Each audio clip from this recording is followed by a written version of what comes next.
بسم الله الرحمن الرحيم الحمد لله رب العالمين إن الحمد لله نحمده ونستعينه ونستغفره ونعوذ بالله من شرور أنفسنا ومن سيئات أعمالنا ما يهده الله فلا مضل له ومن يضلل فلا هادي له أشهد أن لا إله إلا الله وحده لا شريك له وأشهد أن محمدا عبده ورسوله اللهم صل على محمد وعلى آل محمد كما صليت على إبراهيم وعلى آل إبراهيم إنك حميد مجيد اللهم بارك على محمد وعلى آل محمد كما باركت على إبراهيم وعلى آل إبراهيم إنك حميد مجيد وارض اللهم عن الخلفاء الراشدين والصحابة أجمعين ومن تبعهم بإحسان إلى يوم الدين أما بعد السلام عليكم ورحمة الله وبركاته. Mes sœurs, mes frères, la grande famille, nous louons Allah. Nous revenons vers lui repentant, nous lui demandons protection contre les conséquences de nos péchés et les tendances de l'âme. Celui qu'Allah guide, nul ne saurait l'égarer. Celui qui est privé de sa guidée, nul ne saurait lui montrer le droit chemin. J'atteste donc qu'il est le seul digne d'adoration. J'atteste la véracité, l'exemplarité de la prophétie de Mohammed ibn Abdillah. Qu'Allah bénisse ce prophète, sa famille, ses compagnons, tous ceux qui les auront suivis dans le droit chemin, nous fassent l'honneur d'en faire partie. Bienvenue donc dans ce live, votre live préféré, l'islam au quotidien, pour traiter donc les soucis et quelques événements auxquels nous avons à faire face, vous comme nous, et donc pour, avec l'aide d'Allah subhanahu wa ta'ala, prodiguer quelques conseils ou partager des expériences. Donc avant de commencer l'émission d'aujourd'hui, j'imagine que vous qui êtes internautes, qui êtes accrochés, tout comme moi, aux réseaux sociaux, vous avez beaucoup entendu parler de l'éclipse, de l'éclipse solaire, qui devra avoir lieu d'après des astronautes, ceux qui sont spécialistes de l'astronomie plutôt, qui l'ont prévu donc pour le 12 août. Et dans l'islam, alhamdulillah, on vit avec Allah subhanahu wa ta'ala, on vit la religion et tout est signe autour de nous et en nous-mêmes. Donc il est arrivé au prophète sallam donc de faire la prière de l'éclipse. Il y a une prière spéciale de l'éclipse qu'on va détailler tout à l'heure, Inch'Allah, mais pour vous comme pour moi, qu'est-ce que c'est que l'éclipse? L'éclipse donc solaire en particulier, ce qu'on doit appeler en fait occultation solaire, c'est ce produit lorsque la lune se place devant le soleil. On sait que la lune tourne autour de la Terre, mais donc en tournant autour de la Terre et que la Terre fait partie donc du système solaire, quand la lune en tournant autour donc de la Terre se place entre la Terre et le soleil. Donc l'image ainsi, ça occulte totalement ou partiellement donc l'image du soleil depuis la Terre. Cette occultation assombrit donc plus ou moins le soleil. Dans le cas d'une éclipse totale, la nuit, en pleine nuit, donc la nuit est visible en plein jour. C'est-à-dire qu'on n'a plus de lumière du tout. Et c'est ce qui va arriver pour 15 millions de personnes, puisqu'en l'éclipse, là, on parle de l'éclipse totale. Dans le cas d'une éclipse totale, donc la nuit est visible en plein jour pendant quelques minutes, parce que ce n'est pas figé bien sûr, sauf peut-être à la fin du monde. Cette configuration peut se produire uniquement durant la nouvelle lune. Et alhamdulillah, comme vous le savez, en tout cas dans notre calendrier, on a le 27 Safar. C'est la raison pour laquelle la nouvelle lune donc, est prévue dans quelques jours. Et cette configuration ne peut se passer qu'à ce moment-là. Et l'an prochain, c'est prévu plutôt pour le 4 août, c'est pour vous dire. Donc c'est vraiment par rapport au mois lunaire. Et comme le calendrier lunaire est de 10 à 11 jours moins que le calendrier solaire, c'est pour cela que s'il y a cette occultation actuellement vers le 12, il faudrait enlever 10 jours à peu près. Et l'an prochain, c'est prévu donc pour le 4 août. Donc, dans ce cas-là, cette configuration peut se produire donc quand le Soleil et la Lune sont en conjonction, comme il l'appelle, par rapport à la Terre. Le 12 août donc, est prévu à partir de 15h34 GMT, donc 17h ici, 30.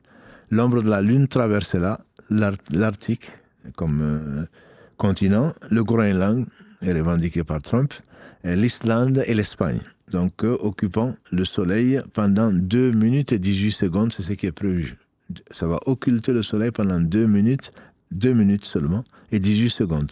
L'éclipse solaire donc, du 18 à Paris sera pratiquement à 92,1% d'obscuration.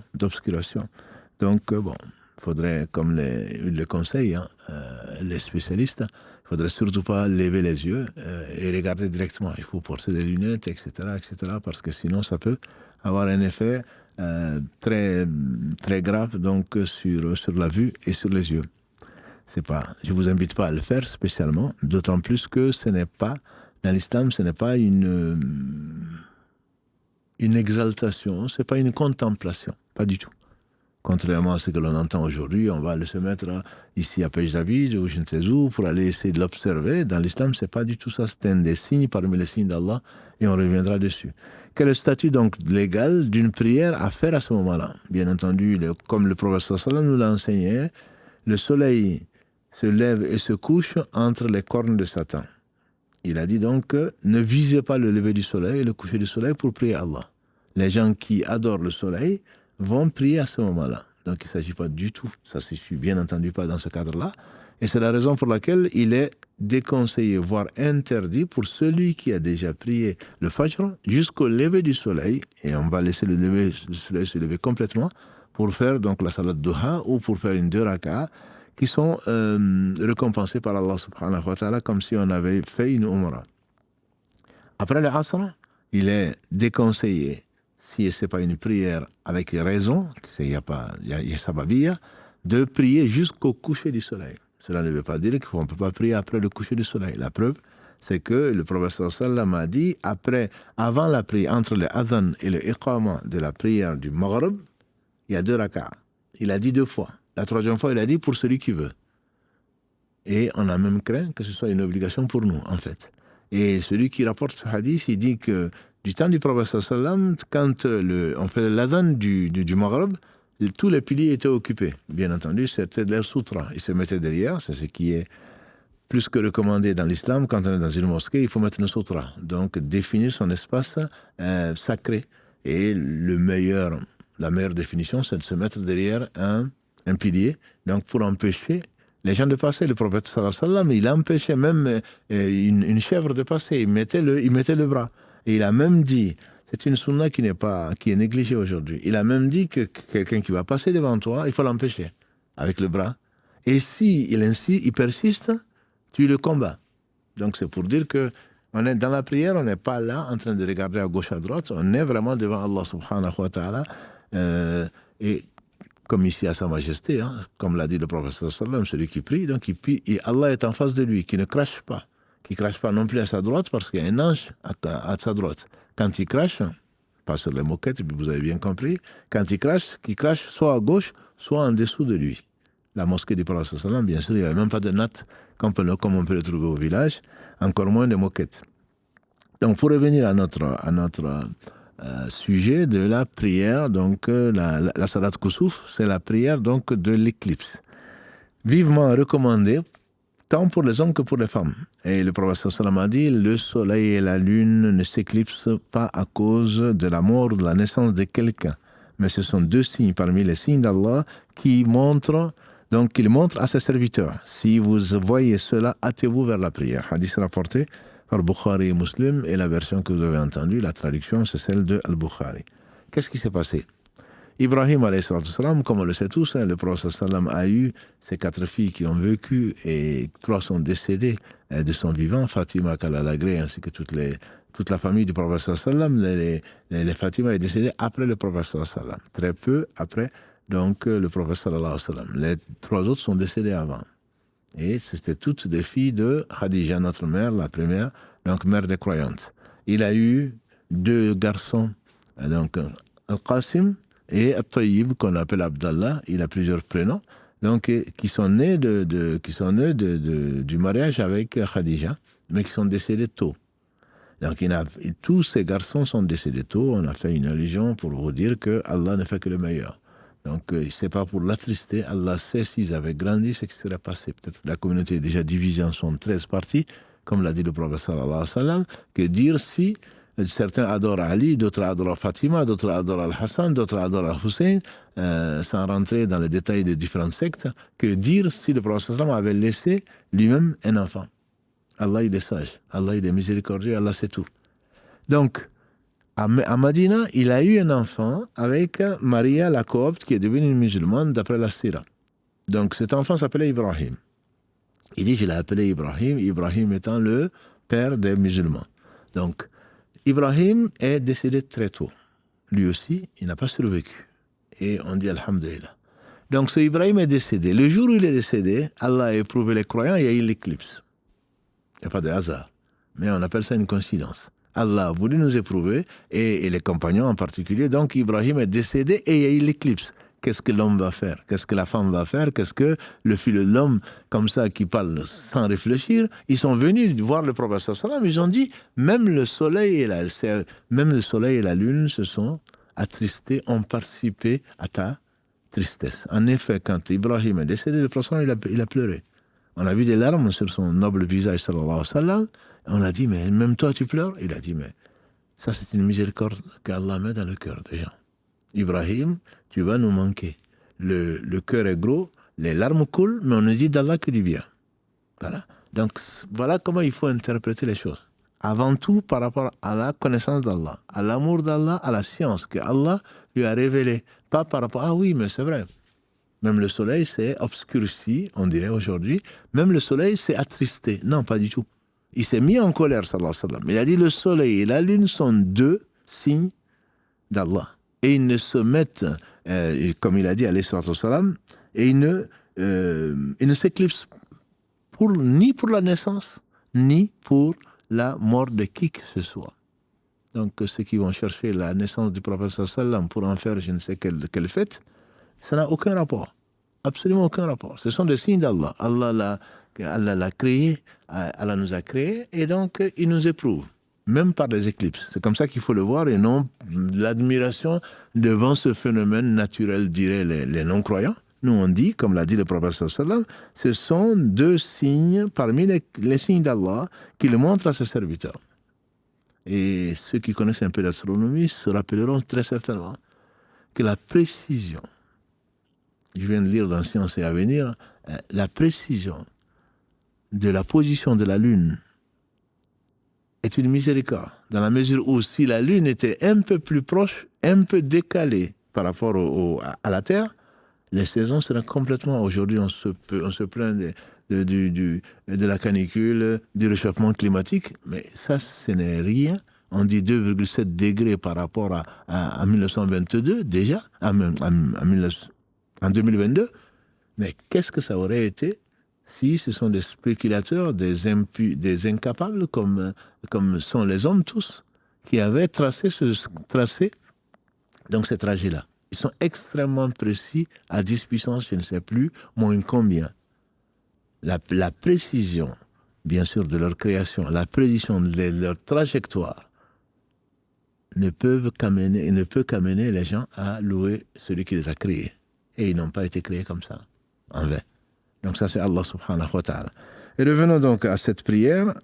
Il est donc conseillé, comme l'a dit le prophète sallam, il est conseillé donc d'évoquer Allah avec ferveur quand on voit l'éclipse, de proclamer sa grandeur subhanahu wa ta'ala, d'implorer son pardon, puisque ce sont des signes d'Allah, et de faire du bien, des sadaqas en général. Visiter ses parents, mais bon, ça c'est aujourd'hui, on prévoit ça, des années, des dizaines d'années. Beaucoup de gens viennent voir l'imam, est-ce qu'il y aura une prière à la mosquée? Il y aura une prière à la mosquée ou pas? Donc, si par contre, comme le disent les savants, si c'est en fin de journée, c'est après l'Asr, pour ne pas s'associer justement aux gens qui adorent le soleil, et le prophète a interdit ou déconseillé, selon les savants, de prier après l'Asr. Donc si c'est avant, à ce moment-là, une bonne majorité des savants disent que mieux vaut ne pas prier à ce moment, puisqu'il l'a interdit. C'est des moments qui sont interdits de prière. On verra, peut-être on l'a déjà vu également, sauf exception. L'exception, c'est que quand il rentre dans une mosquée, par exemple, dans l'école Hanbali, quand il rentre dans une mosquée, il a dit ne vous asseyez pas avant de faire 2 rak'ahs. Donc, tu fais 2 rak'ahs rapides, même si c'est après l'Asr. Lui-même a prié, sallallahu alayhi wa sallam, après l'Asr. Et quand Aïcha, on a demandé à Aïcha, est-ce que le prophète sallallahu alayhi wa sallam priait après l'Asr? Il dit, allez-y demander à Salama. On a été demandé à Salama qui dit, en effet, le prophète sallallahu alayhi wa sallam est rentré chez moi et il a prié après l'Asr.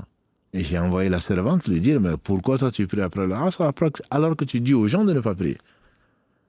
Et quand il a fini, il a dit, c'est parce qu'une délégation est venue me voir, je n'ai pas pu prier les rawatib, ce que je faisais avant le Dohr, et ce que je faisais après le Dhuhr. Je n'ai pas pu le faire, donc il les a rattrapés. Donc c'est ce qu'on appelle le salat sababiyya, c'est que ce sont les prières qui ont une raison. Mais en dehors de ça, on n'est pas là à s'amuser. Et bien entendu, si on n'a pas prié également la prière obligatoire, forcément, il faut la faire, même si le soleil va se coucher. Mais c'est la prière des hypocrites. Mes frères et sœurs, il ne faut pas attendre que le soleil jaunisse. C'est comme ça que le prophète sallallahu alayhi wa sallam, il les a décrits. Ils sont là en train d'acheter, de se promener, et juste avant que le soleil jaunisse, à ce moment-là, ils font la prière. Ça, ce n'est pas quelque chose de conseillé. Par contre, si pour une raison ou pour une autre, tu as dormi par exemple, ou tu as été occupé au point de ne pas pouvoir prier, comme c'est arrivé au prophète sallallahu alayhi wa sallam pendant la guerre ou pendant l'encerclement de Médine, à ce moment-là, on peut prier. Il a dit, il faut prier même, je dirais. Il a dit, celui qui a une seule raka avant que le soleil ne se couche, il a eu le asr. Mais il ne s'agit pas de prendre ça comme la généralité et ici, actuellement, c'est à 18h. En Afrique, c'est à 16h. C'est à 18h. On a 19h. On peut prier. 20h, on peut prier. Le soleil va se coucher ici, en tout cas à Toulouse, aujourd'hui, aux alentours de 21h10. Quand on attend 21h pour prier, le asr, ça craint, comme diraient les jeunes, ça craint. Donc c'est ça, il ne faut pas viser le coucher du soleil ou le lever du soleil. Donc quand c'est arrivé une seule fois dans la vie du prophète sallallahu alayhi wa sallam, tant que je m'en souvienne. Je ne connais pas d'autres références. Les gens se rassemblent donc à la mosquée. C'est un peu comme la prière de l'Aïd. Ça commence dès l'éclipse, dès qu'on voit cela, l'éclipse de l'astre, soleil ou lune, et jusqu'à la réapparition. Quelles sont les caractéristiques? Dès qu'on voit que le jour devient la nuit, les gens se rassemblent à la mosquée, c'est le refuge des pieux. On va dans la maison d'Allah subhanahu wa ta'ala. Ensuite, il n'y a pas de adhan, il n'y a pas d'iqama. Ça c'est pour dire, ensuite on le verra tout à l'heure, Inch'Allah, il n'y a pas de adhan, il n'y a pas d'iqama, c'est-à-dire qu'on n'a pas à dire, ah oui, mais venez, il y a une prière. Comme aujourd'hui sur les réseaux sociaux, à telle heure, le 12 août, il y aura ceci. Il n'y a pas de adhan, il n'y a pas d'iqama. Donc on a dit comme à l'Aïd, et le prophète sallam a fait 2 rakas qui sont particulières.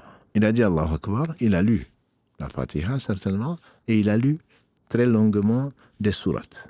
Ensuite, il a fait le ruku'. Il est resté longtemps dans le ruku', dans la génuflexion. Ensuite, il a dit Sami Allahu liman hamidan. Jusque-là, vous me suivez. Rabbana lakal hamdu, qu'est-ce qu'on ferait? On irait dans le sujoud. C'est la seule prière où il n'a pas fait ça. Il a récité à nouveau du Coran, un peu moins long. Ensuite, il a fait un autre ruku', un peu moins long que le premier. Ensuite, Sami Allahu liman hamida. Rabbana wa lakal hamdu. Ensuite, il a fait le sujoud. Donc, c'est la seule prière où il y a 2 ruku' par raka'a. Il y a 2 génuflexions par donc unité de prière. C'est la seule prière, de légiférer en tout cas, où il y a cela. Donc, il n'y a pas de discours. Inna alhamdulillahi nahmadu, comme le vendredi ou à l'Aïd. Par contre, le prophète sallam a dit ce qu'on a dit, il a exhorté les gens, il a dit donc le soleil et la lune ne s'éclipsent pas à cause de la mort ou de la naissance de qui que ce soit. Donc, mais ce sont 2 signes parmi les signes d'Allah qu'il montre à ses serviteurs. Donc, si vous les voyez plutôt, hâtez-vous à faire la prière. Pour ça, c'est l'éclipse solaire. C'est-à-dire, donc, on a dit, c'est la lune qui vient se mettre entre le soleil et la terre. L'éclipse lunaire, il n'y a rien, ce n'est pas arrivé, en tout cas, dans les livres d'histoire et de hadiths, à ma connaissance, il n'y a pas de trace d'éclipse lunaire. Donc, qu'est-ce qu'on fait? Est-ce qu'on fait comme c'est l'éclipse du soleil? Est-ce qu'on prie? Est-ce qu'on ne prie pas? La majorité des savants disent, en tout cas, on ne vient pas à la mosquée, puisque ça n'a pas été fait du temps du prophète sallam. On ne vient pas à la mosquée. Si on doit louer Allah, et ça on doit le faire tout le temps, on le fait chez soi et individuellement et pas en groupe. Alors, est-ce qu'il faut maintenant, vous qui savez que ça va être telle heure, le 12 août, est-ce qu'il faut aller dans les mosquées? C'est la question qui revient actuellement donc dans la bouche de nos frères et de nos sœurs. On ne tient pas compte de la parole des astronomes concernant la survenue de l'éclipse avant qu'elle ne soit observée. Ça, c'est l'avis de l'imam An-Nawawi, que l'on connaît tous, que nous connaissons tous. C'est un savant du 7e siècle de l'Hégire.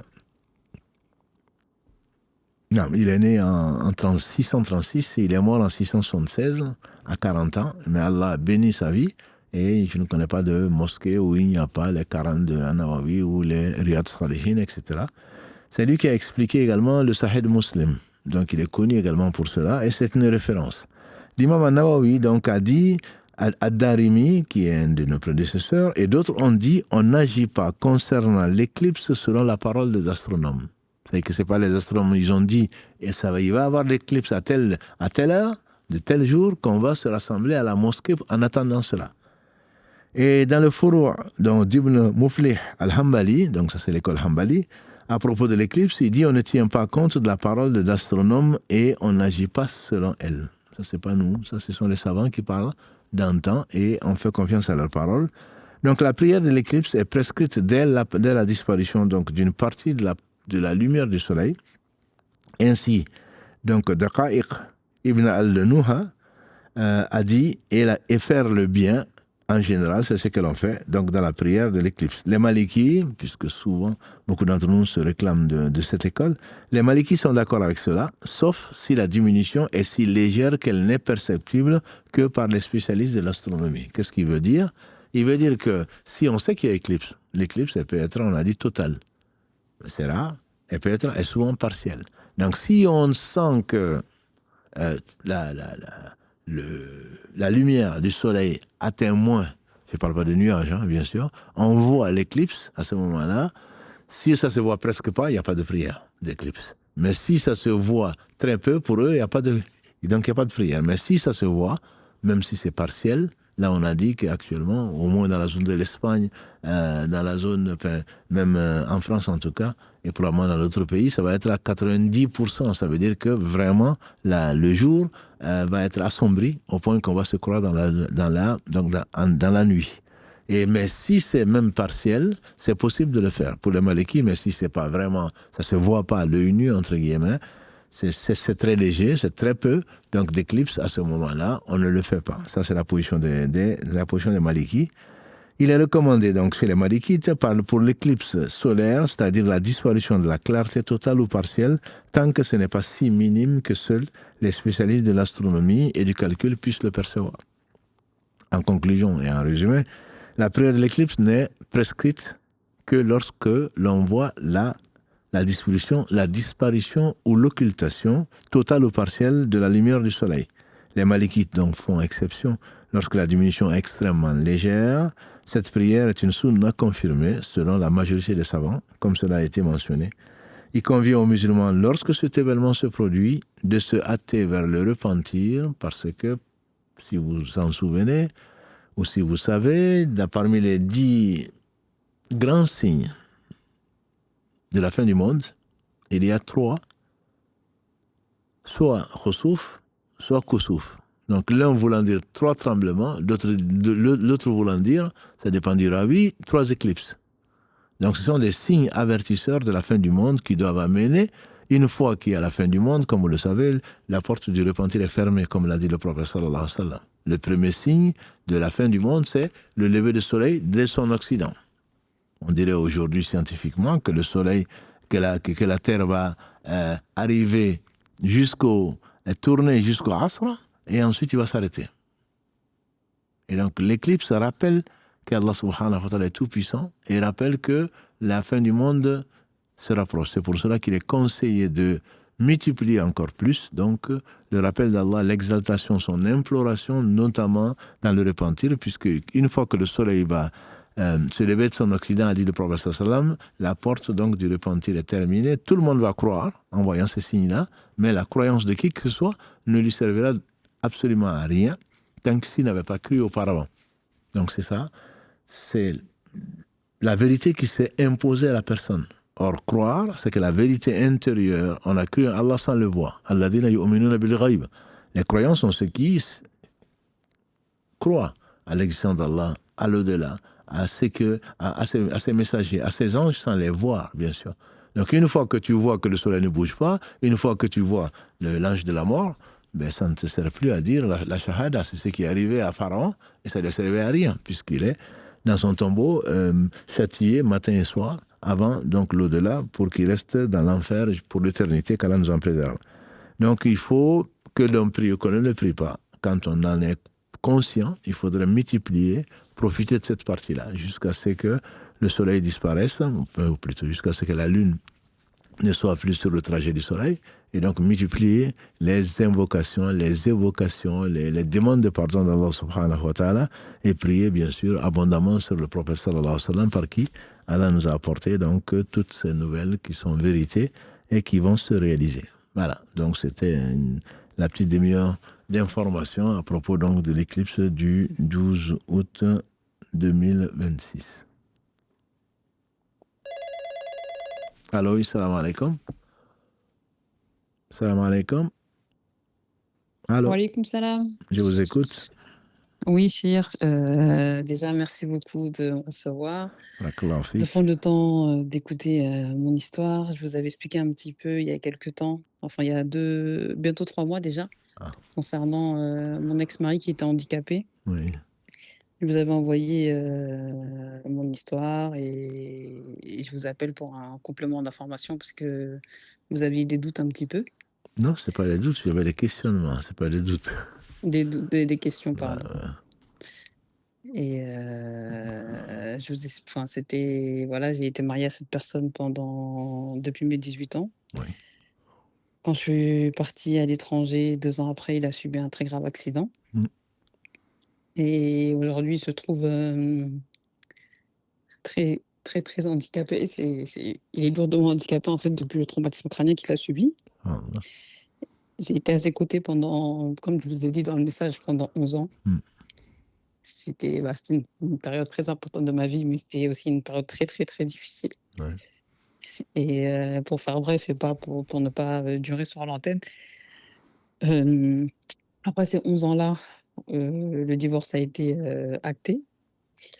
Quand je vous dis le divorce a été acté, on m'a posé la question si enfin, on m'a expliqué la situation, comment elle était, et au niveau de l'islam, quels étaient mes droits. Mm. Et on m'a proposé que je pouvais divorcer de cette personne-là parce que voilà, c'est un grand handicapé, il n'est pas conscient, il ne prend pas de décision. Il peut rien faire tout seul, en fait, on doit tout faire pour lui. Mm. Et les témoins qui étaient là, quand le mariage a été scellé, les mêmes personnes, enfin, les personnes qui sont encore vivantes ont été là, et c'est comme ça que le divorce, il s'est fait, en fait. Il pouvait pas lui-même dire: «Je divorce de ma femme», c'est parce qu'il est dans l'incapacité de le dire. D'accord. Il peut pas, et on ne peut pas avoir d'avis parce que ça y est, c'est après ce traumatisme Ouais. qu'il a eu, on peut pas, on connaît pas ses émotions. Moi, il me reconnaît physiquement, bon, il voit plus très bien en plus, et il me reconnaît un petit peu par la voix, mais on sait même pas s'il sait que j'ai été sa femme ou si je suis une infirmière qui a toujours été à ses côtés. Ouais. C'était très, très, très difficile. Désolé de vous faire, de vous rappeler, de vous ramener dans ces souvenirs-là qui probablement vous ont habité et qui continuent de vous habiter. Donc, c'est d'abord qu'Allah vous récompense vraiment, très sincèrement, qu'Allah vous récompense pour votre patience. C'est un très bel exemple. Allah l'a décrété, si vous ne l'avez pas cherché. Mais c'est une grosse épreuve, j'imagine. J'espère que ça nous servira, nous, de leçon, nous qui sommes impatients. Je le supporte depuis, ça fait 6 mois, ça fait 1 an qu'il ne fait pas ceci, qu'il ne fait pas cela. Allah vous a donné donc cette force de supporter cette solution-là, et j'espère que ce sera une occasion pour vous, pour qu'Allah subhanahu wa ta'ala vous récompense comme lui seul sait le faire, quoi. Parce que c'est vraiment, on imagine, on ne peut même pas imaginer combien ça a pu être dur, et combien d'ailleurs c'est encore dur. Donc le problème, c'était sur le divorce. Vous avez écrit, parce qu'à l'époque c'était ça, vous avez écrit que le divorce avait été acté. Voilà. Pour acter un divorce, maintenant que c'est bien plus précis, il est incapable de façon de décider. Là, c'est autre chose. Voilà. Parce que c'était, quand on lit, vous êtes resté, il est condamné, entre guillemets, on est tous condamnés, il est condamné, donc il ne pouvait pas, il devrait vous libérer, mais on vous a libéré de sa part. Voilà, le problème était là. Là, il n'a pas la capacité de s'exprimer. Non, non, non. Donc, s'il n'a pas la capacité de s'exprimer, forcément, c'est son tuteur, entre guillemets, parce que là, il en a forcément besoin. C'est les représentants de sa famille et qui vont discuter avec les représentants de votre famille en disant que c'est une situation plutôt, on ne va pas dire insupportable, mais difficilement supportable, que vous êtes jeune, que vous avez besoin de vous remarier, que vous avez besoin de ce dont les femmes ont besoin, que vous avez besoin de faire votre vie, etc. Voilà. Donc, si eux déclarent à ce moment-là que ce n'est plus possible, certainement le divorce est valide. Ça, je pense qu'il n'y a aucun doute, je pense, pour personne. Simplement, on avait besoin, enfin, moi j'avais besoin en tout cas de cette précision, puisqu'on ne savait pas s'il était capable lui-même, mais on l'a peut-être forcé, contraint, et dans le divorce, on a vu vendredi dernier, que le divorce, il faut que la personne ne soit pas contrainte. Si elle est contrainte, le divorce n'est pas valable. On ne peut pas divorcer non plus à la place de quelqu'un. Mais si la personne, effectivement, est incapable physiquement ou physiologiquement, donc de le décider, bien sûr que les gens vont décider à sa place. Ça, c'est des gens de science, bien sûr, et les gens donc qui sont chargés de gérer ces affaires. Après, vous dites, vous avez, je pense, la question, si ma mémoire est bonne, était à l'époque, est-ce que vous pouvez continuer à le servir? Je pense que c'était ça aussi. Oui, oui, c'était ça. En fait, ce qui se passe, c'est que bah, moi, durant toutes ces années, bah, j'ai toujours été avec lui, etc. Et après, bon, en 2022, je me suis remariée. Oui. Malgré ce mariage-là, mon mari actuel, il connaît toute la situation, Bien sûr. etc. Moi, je continue à aller voir le malade. En fait, j'essaie d'y aller tous les 6 mois, tous les 7 mois. C'est pas par obligation ni rien du tout. Je sais pas si je peux appeler ça comme un besoin, mais voilà, j'ai besoin de savoir qu'il va bien. Là où il est, Enfin, je qui va connais bien, le personnel. qui va pas mal. Voilà, qui va pas mal, Ouais, exactement, qui va pas ouais. mal, c'est des petites choses quotidiennes, des habitudes que j'avais, que j'ai beaucoup, beaucoup de mal à perdre. Mm. Maintenant, c'est vrai que mon mari actuel, il s'y oppose pas et enfin, je lui pose quand même la question et cetera, il y a pas de problème de son côté, mais c'est vrai que moi, quand j'y vais, je continue un petit peu ce que je faisais avant. C'est-à-dire, quand je vous ai donné les exemples, c'était je lui coupe les cheveux, je lui coupe les ongles et cetera, Ouais. mais je fais plus parce que comme je vous ai expliqué, c'est une personne qui est complètement indépendante. Enfin, dépendante, pardon. Ouais, Il bien dépend sûr. d'une personne pour tout. Dans tout, pour pas rentrer dans plus de détails, Ouais, bien il a sûr. besoin d'une personne pour se lever, pour s'asseoir, pour, faire sa toilette et cetera et c'est des choses que moi, jusque maintenant, je faisais aussi. Ça me dérangeait pas parce que c'est comme c'était des choses que je faisais habituellement, Ouais. je voyais pas le mal dedans. Mm. Mais maintenant que je suis mariée à une autre personne et comme vous m'avez un petit peu expliqué lors du premier contact qu'on a Ouais. eu, c'est vrai que ça rentre beaucoup dans l'intimité. Absolument. Ça rentre beaucoup dans l'intimité et bah, ma question, c'était vraiment ça. Moi, je le fais pour aider cette personne-là, mais finalement, est-ce que je prends pas des péchés en le faisant, en fait, maintenant? On prie Allah subhanahu wa ta'ala que ce ne soit pas le cas, mais il y a un double problème. Là, la nécessité, on demande à Allah subhanahu wa ta'ala de vous récompenser pour ce que vous faites. Il y a une nécessité Mmh. donc d'aider cette personne-là, mais vous avez un besoin. Donc c'est de ce point de vue-là que la chose peut se poser. Et tant dans vos rapports avec votre nouveau mari, enfin votre mari plutôt, malgré sa confiance, malgré son respect et tout le reste, hein, il reste quand même quelque part, que vous le vouliez ou pas, et comme vous l'avez avoué, il y a quand même un besoin. Donc ce n'est peut-être pas de l'amour, c'est peut-être de la compassion, c'est peut-être, voilà. Ça, c'est la première chose. Donc s'il y a quelqu'un d'autre qui pourrait le faire, et Mmh. pour qui il est mahram, que ce soit sa sœur, que ce soit sa mère, sa tante, je ne sais quoi d'autre, qui ne peut pas épouser, bien sûr. Aujourd'hui, il peut plus épouser qui que ce soit, c'est certainement meilleur. Si ce n'est pas le Mmh. cas, ça devient une nécessité, ça, vous serez comme une infirmière, ou quelqu'un qui Mmh. va s'occuper de lui. Donc, auquel cas, bien sûr, on ne va pas laisser l'humain, il est permis, en cas d'extrême, donc de s'en occuper forcément. Sinon, il n'y a plus d'humain. Voilà. Donc, de ce contexte, ce serait presque une tolérance, mais pas une permission. Ce serait Mmh. une tolérance dans la mesure où il faut que quelqu'un s'en occupe, mais il faudrait quand même surveiller votre cœur, ma soeur. Il ne faudrait pas que ce soit quelque chose qui vous amène à un besoin que vous voulez satisfaire. Vous devez le faire pour Allah, c'est facile à dire, hein? Mais bon, Mmh. il faudrait vraiment qu'il y ait également personne pour pouvoir le faire à votre place. Si c'est le cas, Mmh. alhamdulillah, si ce n'est pas le cas, il faudrait demander à Allah subhanahu wa ta'ala de lui envoyer un substitut. Il faudrait demander à Allah de vous guérir, entre guillemets, de ces 11 ans d'expérience, je dirais, pas forcément de souffrance, puisque c'était voulu, même si j'imagine que ce n'est pas du tout une situation facile à gérer. Voilà. Donc c'était les deux choses, je pense que vous avez bien fait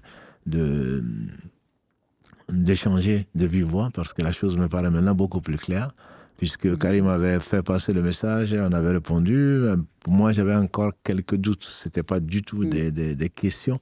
Enfin, c'était pas un questionnement, c'était pas une question de confiance du tout. Au contraire, mais c'était plutôt parce que c'est bien plus de l'admiration qu'autre chose. Et qu'Allah subhanahu wa ta'ala vous récompense par le meilleur. Oui. Voilà. Est-ce que vous avez un message à faire passer à nos sœurs et à nos frères avant de raccrocher? Le seul message que je peux faire passer, c'est que on est tous éprouvés d'une manière ou d'une autre. Moi, pendant que j'étais dans mon épreuve, je pensais que j'étais la pire. Bien sûr. Je pensais qu'il n'y avait pas pire que moi, en fait.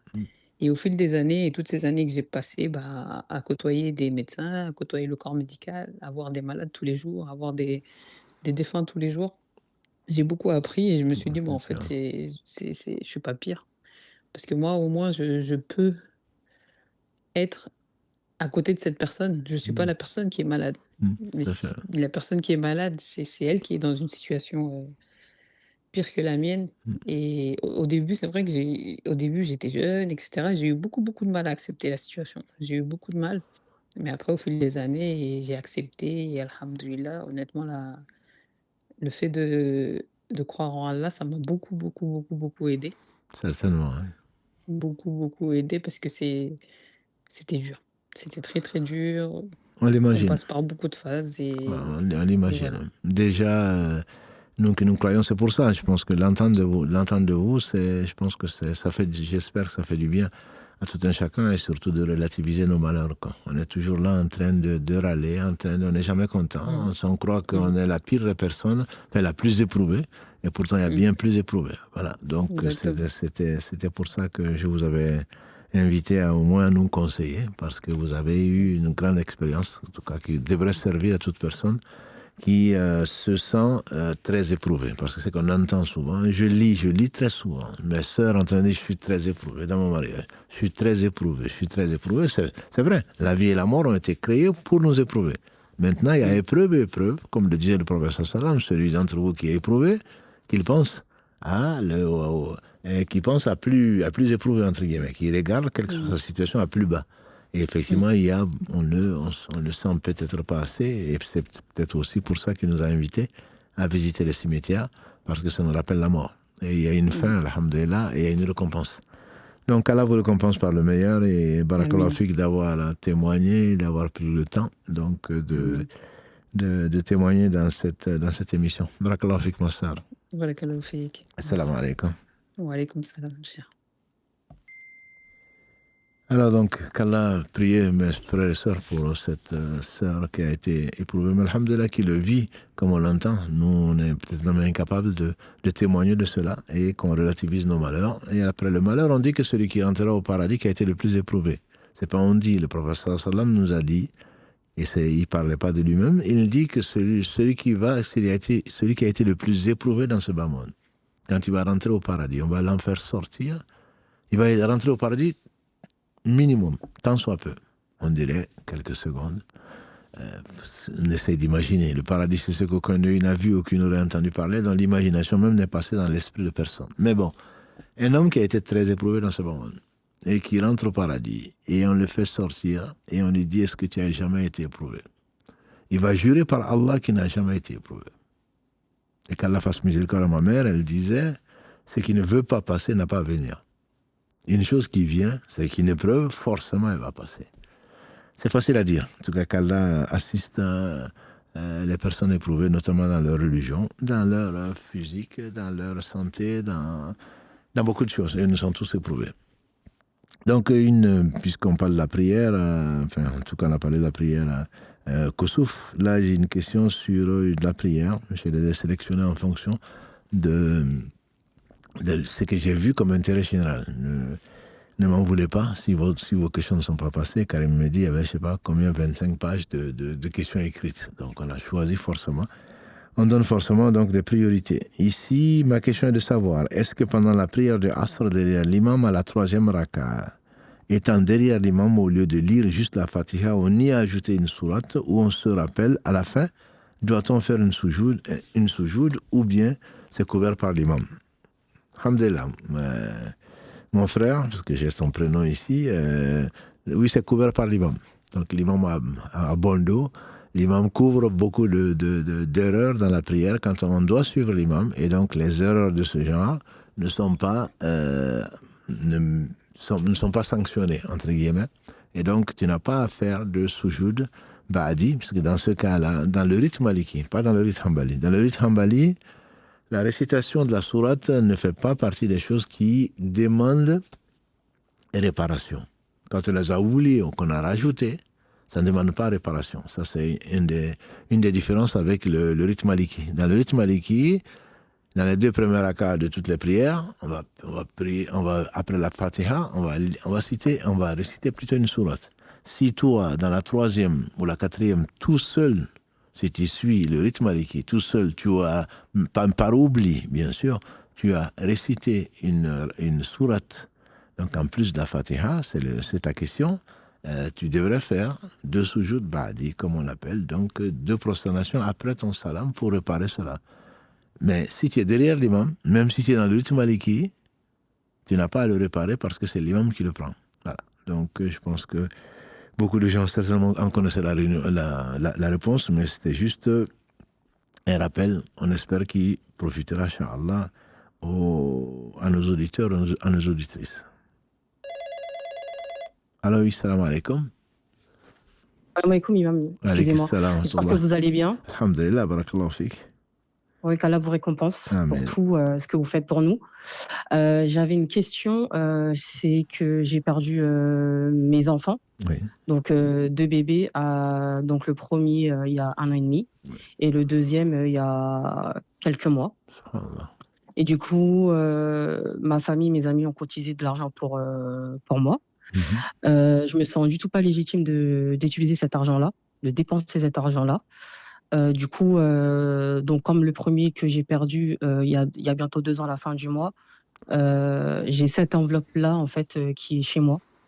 Et ma première question, c'est de savoir est-ce que je dois sortir la zakat el-malt. Et la deuxième, c'est de savoir si je peux construire un puits ou faire des sadaqat au nom de mes 2 enfants, Inch'Allah.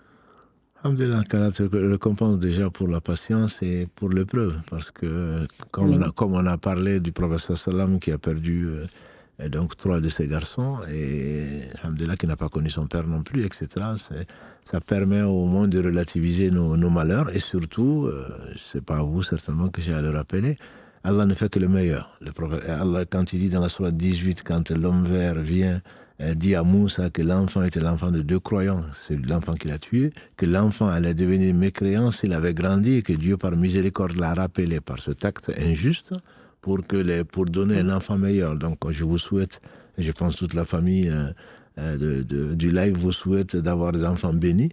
Et alhamdulillah, donc, et vous récompenser surtout pour la patience que vous avez pu faire, que vous avez manifesté à cette occasion-là. Ça, c'est ma première remarque. Pour revenir à la question, vous dites que vous ne le méritez pas, qu'est-ce qu'on mérite? Qu'est-ce qu'on mérite en réalité? Donc, je comprends que cet argent vous a été donné pour vous soutenir. Cet argent, j'imagine, ça n'a pas été donné aux enfants. Et même si ça a été donné aux enfants, ben, vous devez l'utiliser pour leur bien. C'est pour cela que vous pensez au puits, etc., etc. Mais l'avis des gens, des savants de la Sunna et de la Jama'a, c'est que ces enfants sont au paradis avec Ibrahim alayhi salam. Les enfants des musulmans sont au paradis. Ça, c'est sur les 10 avis donc émis sur les enfants ou les personnes, les sourds-muets ou les personnes qui ne pouvaient pas, qui n'avaient pas de raison. Et donc l'avis qui est soutenu par les savants, c'est que ces enfants sont au paradis. Donc à faire du bien avec cet argent, il faut le faire. Mais si vous le faites, c'est pas pour eux, entre guillemets, c'est pour vous-même. Et c'est pour que demain, Allah vous réunisse avec eux. Et Inch'Allah, c'est ce qu'on espère pour vous. Par rapport à la zakat dont vous parlez, oui. Parce que vous avez de l'argent, même si ces enfants étaient vivants, qu'ils avaient de l'argent, qu'ils avaient une somme, c'est vous qui êtes responsable de prélever donc le droit du pauvre, le droit du besogneux, si cet argent atteint donc le nisab qui est donc le taux d'imposition. Si effectivement cet argent que vous avez depuis 2 ans pour le premier, je pense que c'est depuis 2 ans, c'est ça? Oui, à la fin du mois, ça fera 2 ans. À la fin du mois, ça fait 2 ans, c'est-à-dire que si cet argent a été accumulé et que ça atteint le seuil imposable, vous devez effectivement prendre 1/40 pour le donner à plus nécessiteux. Maintenant, si ça va faire 2 ans, ça veut dire que si cet argent avait été donné, et ça ferait 2 zakat en fait, donc D'accord. 5%, 2,5% pour chaque année, donc parce que vous devez. Ça devient une dette, bien sûr, l'enfant n'a pas de souci pour ça, mais vous qui avez cet argent-là, vous devez effectivement prélever 2,5% pour les 2 années donc, qui sont passées depuis son décès. D'accord. Voilà. D'accord, ok, il n'y a pas de souci. Alhamdulillah. Barakallahu fik. Allah Allah vous yabarak fik. récompense vraiment. Amin. Et ainsi Allah vous qu'à accorde le paradis, ainsi qu'à vous et votre équipe et à Amin. l'ensemble des musulmans. Amin. Ainsi qu'à vous, barakallahu fik, Fik. Alhamdulillah, qu'Allah vous le remplace par mieux. Amin, amin. Salam alaikum. Wa imam. alaykum salam wa rahmatullahi wa barakatuh.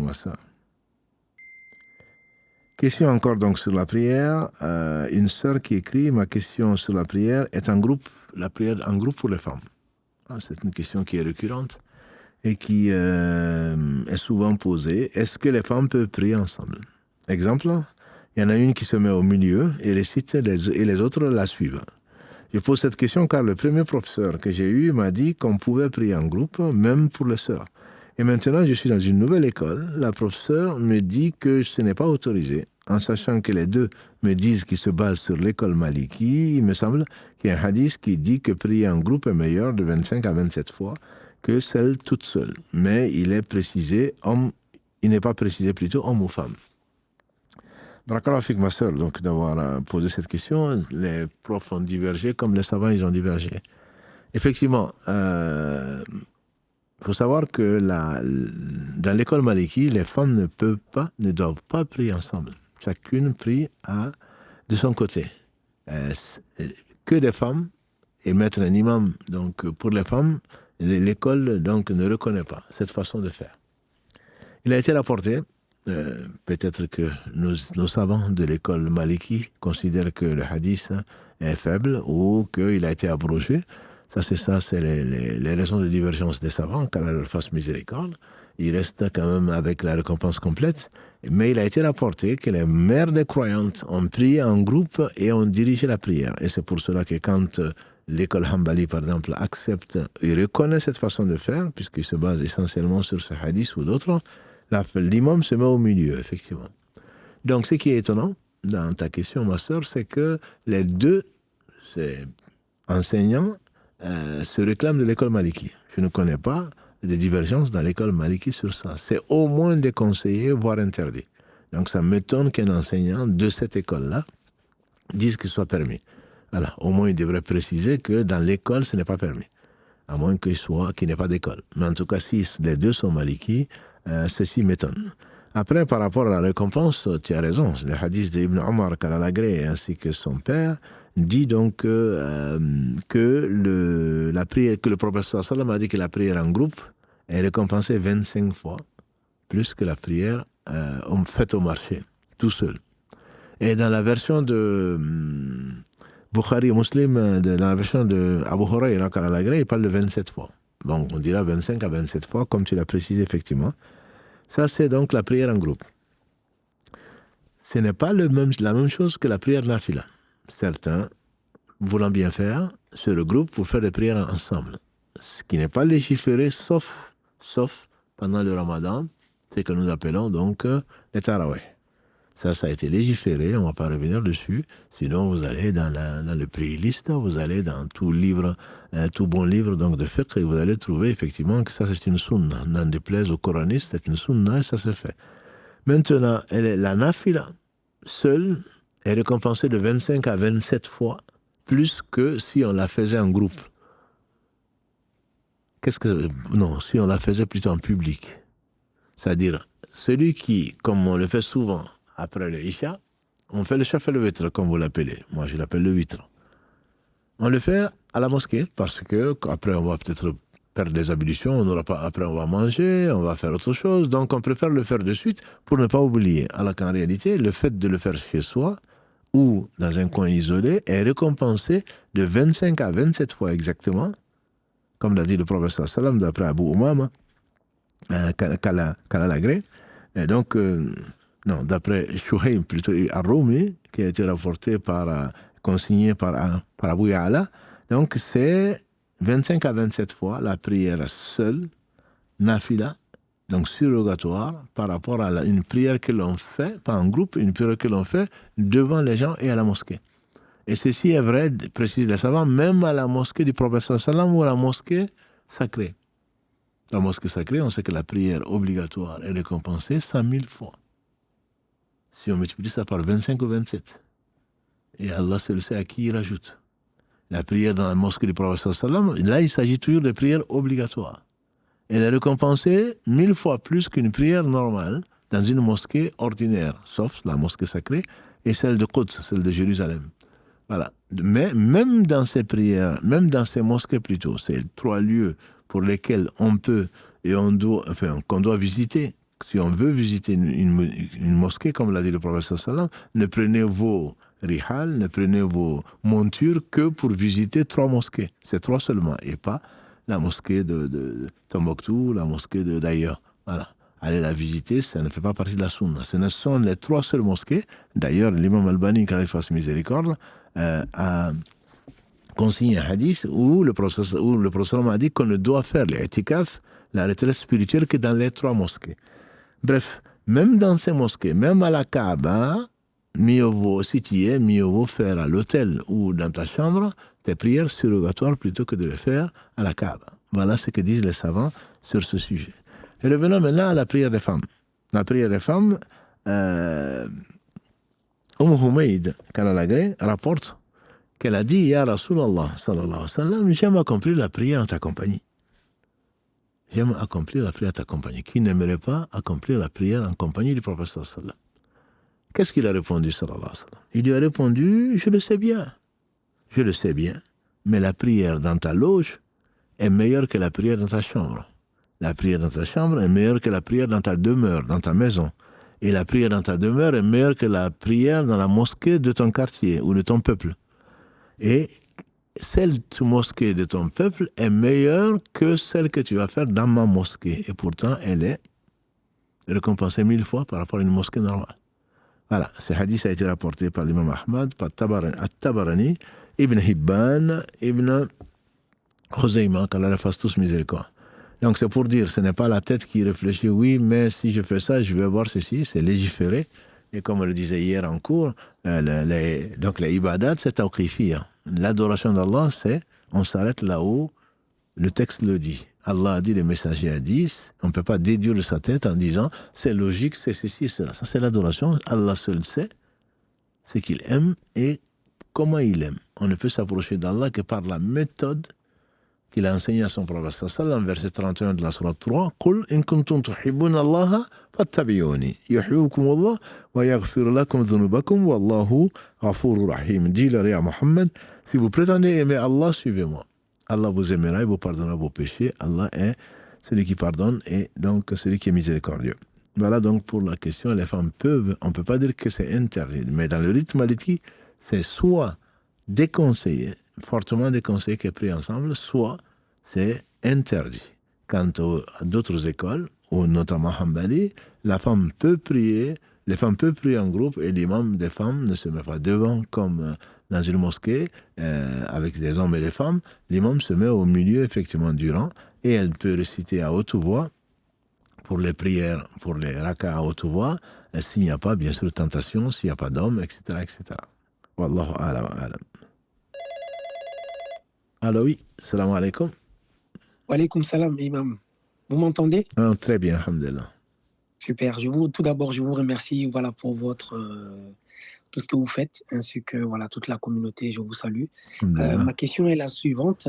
Elle porte concernant mon salaire et le riba. Oui, Donc, vraiment, le but, c'est vraiment de m'assurer en tant que musulman voilà, par rapport à l'argent qu'on gagne. oui, Donc, tout d'abord, voilà, pour mettre un contexte, je travaille dans une collectivité, voilà, par exemple, comme la région Nouvelle-Occitanie, oui, la région Occitanie, par exemple, à d'accord. Toulouse, Mhm. voilà, qui verse des aides publiques à des villes pour financer, par exemple, des projets comme la construction ou la rénovation de bâtiments. Oui, Voilà, moi, mon salaire, il parvient de ce travail. d'accord. Donc, voilà, subvention publique, donc il y a zéro riba.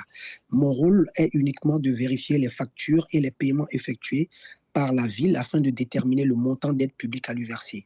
Donc, pour réaliser les travaux, la ville signe un contrat avec une entreprise. Parfois, au lieu qu'une partie du paiement soit retenue en garantie, l'entreprise va choisir elle-même au fait d'obtenir une caution bancaire auprès de sa banque et la paye.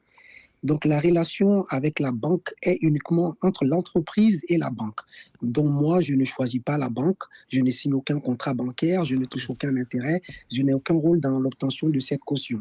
Ok. Je vérifie seulement l'existence et la conformité de ce document dans le cadre au fait du contrôle des dépenses.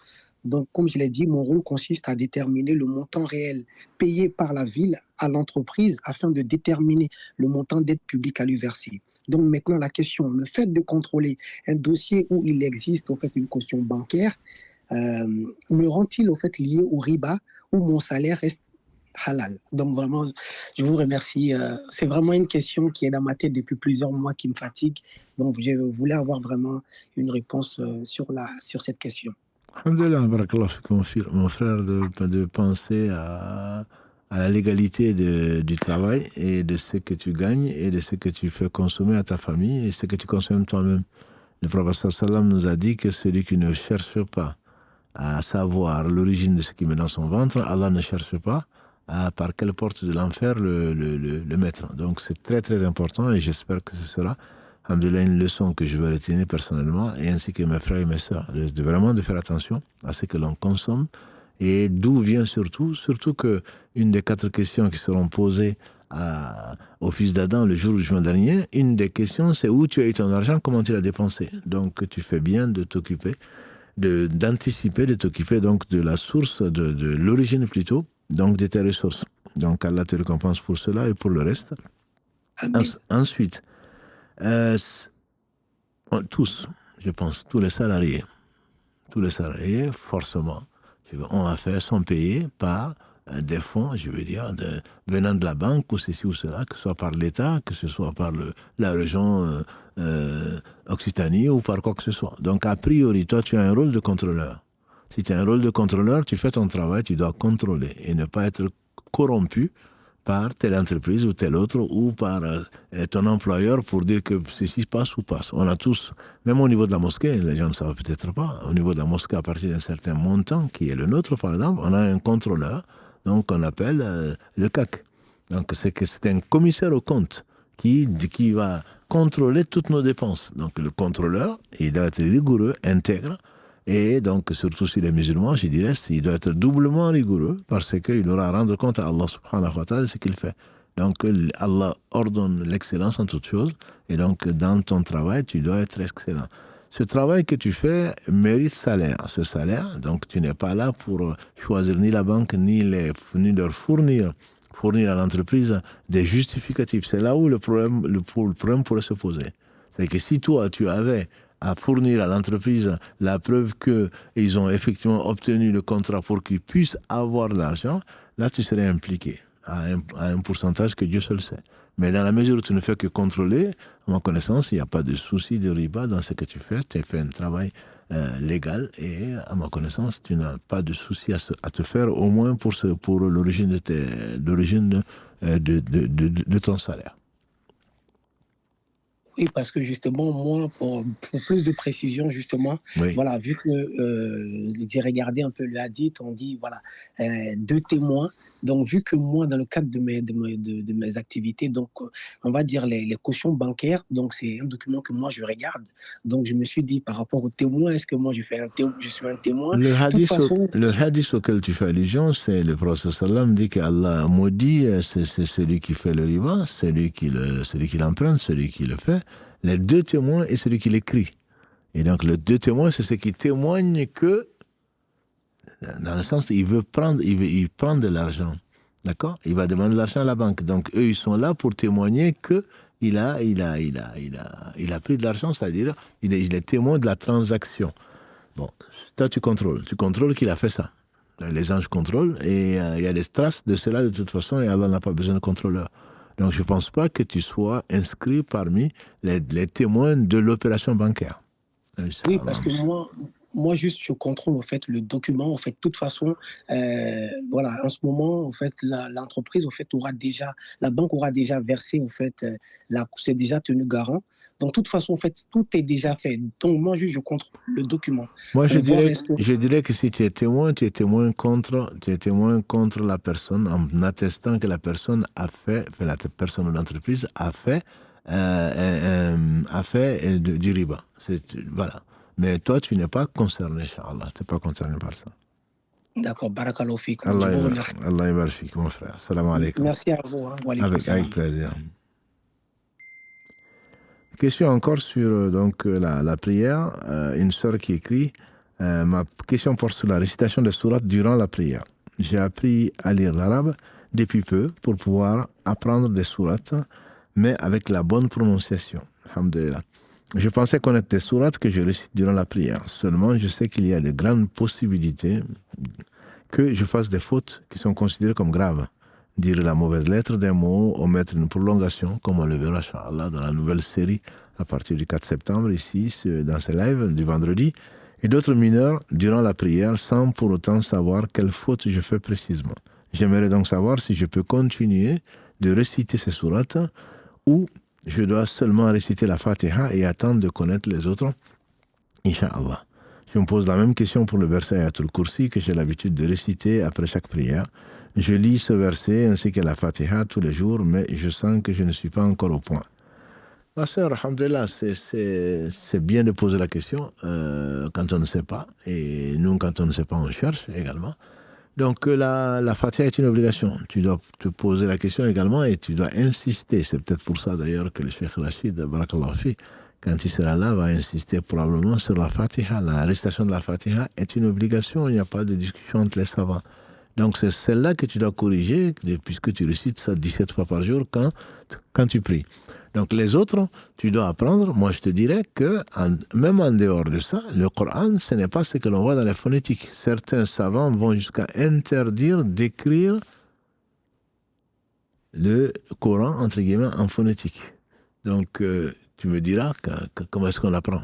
Comment est-ce que nous, on l'a appris? Comment est-ce que les gens qui ne sont pas arabes l'apprennent? Eh bien, nous, à l'école coranique, on nous l'enseignait, on l'écrivait en arabe, même sans comprendre, et on nous faisait réciter. C'est pour cela qu'on doit apprendre, même ce qu'on a appris, et surtout aujourd'hui, alhamdulillah, entre les réseaux sociaux et le reste, on a beaucoup de possibilités pour pouvoir comprendre. Le prophète sallam ne savait ni lire ni écrire. Donc, le fait d'écouter, on transmet, et c'est ça la science d'ailleurs du Coran, de maître à maître jusqu'au prophète sallallahu alayhi wa sallam. Donc là, si tu as quelqu'un qui peut te corriger, tu le corriges. Sinon, tu as des lecteurs, alhamdulillah, ils sont très nombreux et très, très qualifiés, que tu dois écouter. Moi, je te conseille d'écouter, donc les sourates que tu connaissais, pour te corriger, et ensuite de le réciter devant quelqu'un qui connaît, parce que les mêmes fautes peuvent revenir. Mais en attendant, tu lis la Fatiha, puisque tu es obligé, et que tu la connais, ou en tout cas tu penses la connaître, et tu choisis les sourates que tu maîtrises le plus, notamment les plus courtes. La 112, Qul huwallahu ahad, la 113, Qul a'udhu birabbil falaq, la 114, Qul a'udhu birabbin nas, la plus courte probablement Inna a'taynaka al-kawthar. Voilà, donc contente-toi plutôt que d'essayer de réviser tes sourates au cours de la nuit ou autre chose. Je te conseille à la place, parce que celui qui écoute, c'est comme celui qui lit. Celui qui écoute, c'est comme celui qui lit. Donc, je te conseille plutôt de le travailler avec un enseignant ou une enseignante et surtout d'essayer de corriger ce que tu as déjà appris. Mais tu ne dois pas arrêter après la Fatiha de réciter. Nos pères, nos grands-pères et nos frères et sœurs dans les pays non arabophones, et Allah sait qu'ils sont nombreux, quand tu entends, parfois tu te demandes, j'ai déjà entendu, j'ai vu plutôt un réel sur l'appel à la prière, même en Chine, et je ne dis pas la prière de l'imam, et à peine si on comprend ce qu'il entend dire, y compris la Fatiha. Allah ne nous tient pas rigueur, on fait l'effort, mais on fait l'effort. On ne se contente pas, écoute, moi je ne suis pas arabophone. Comme j'ai dit souvent, on a des enfants du Sénégal, du Nigeria, d'ailleurs, qui sont les premiers dans le monde entier, dans la récitation du Coran. En compétition avec des gens qui sont nés dans des familles arabes, dans des pays arabes, qui parlent arabe. Voilà. Donc il ne faut pas non plus se contenter du peu dans l'islam, et par contre, on va chercher à avoir la meilleure place, la meilleure promotion, etc. Non, c'est pas sérieux. C'est pas sincère. Donc là, Allah t'a donné la capacité, la yukallifu Allahu nafsan illa wus'aha. Tu n'es pas arabophone, Allah ne te tiendra pas rigueur des fautes que tu peux faire, mais tu es amené, comme nous, comme tout un chacun, à faire des efforts pour aller vers la perfection. Voilà. Donc chacun d'entre nous ne trouve pas prétexte en disant que moi je ne suis pas arabe, je ne suis pas arabophone, donc je fais ce que je peux. C'est pas vrai. Si tu faisais ce que tu pouvais, certainement tu aurais récité aussi bien que des lecteurs ou autre chose.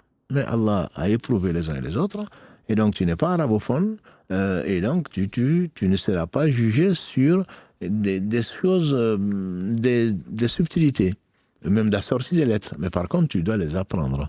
Tu dois apprendre à sortir les lettres comme ça se doit, parce que c'est la parole d'Allah subhanahu wa ta'ala. Que cela ne te stresse pas, ma sœur, que cela ne te stresse pas. Allah, c'est lui qui t'a créé, il sait les efforts que tu fais, et il sait comment difficile est surtout pour un homme arabophone, surtout à un certain âge, c'est pas que tu es vieille, je ne connais pas ton âge et je ne vais pas le savoir.